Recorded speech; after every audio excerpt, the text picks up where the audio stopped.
गर्मियों की एक रात थी। अमन अपने गांव जाने के लिए ट्रेन पकड़ने निकला।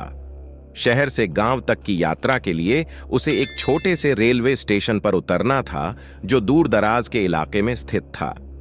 यह स्टेशन भूतिया रेलवे स्टेशन के नाम से मशहूर था, लेकिन अमन ने इन बातों पर कभी ध्यान नहीं दिया।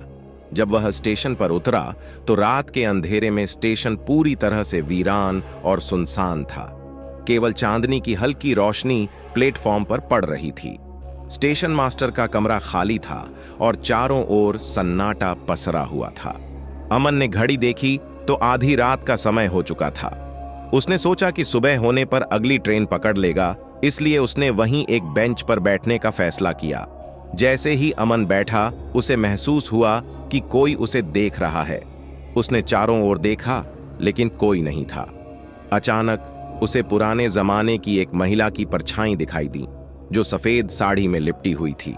उसकी आंखें लाल और भयानक थीं। अमन का दिल तेजी से धड़कने लगा, लेकिन उसने सोचा कि शायद उसकी आंखें धोखा खा रही हैं। वह अपनी नजरों को वापस नीचे झुकाने की कोशिश कर ही रहा था कि तभी उसने सुना एक धीमी और सिसकी जैसी आवाज, मदद करो, मुझे बचाओ। अमन ने घबराकर चारों ओर देखा, लेकिन वह आवाज कहीं से भी नहीं आ रही थी। उसने फिर से सुनने की कोशिश की, लेकिन अब आवाज और भी करीब और तेज हो गई थी। अमन ने हिम्मत करके उस आवाज का पीछा किया और देखा कि प्लेटफॉर्म के एक कोने में एक पुराना टूटा फूटा कमरा था। जैसे ही उसने कमरे का दरवाजा खोला, वह अंदर की दृश्य देखकर दंग रह गया।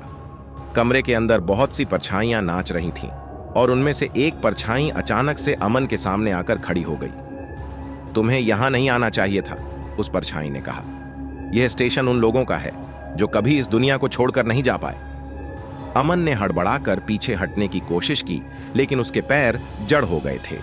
वह परछाई धीरे धीरे अमन की ओर बढ़ने लगी। अमन ने अपनी पूरी शक्ति से चिल्लाया और भागने की कोशिश की, लेकिन वह हिल भी नहीं पा रहा था। तभी उसे महसूस हुआ कि उसकी गर्दन पर किसी ने हाथ रखा है। वह चौंक कर पीछे मुड़ा और देखा कि एक और भूतिया चेहरा उसकी ओर घूर रहा है।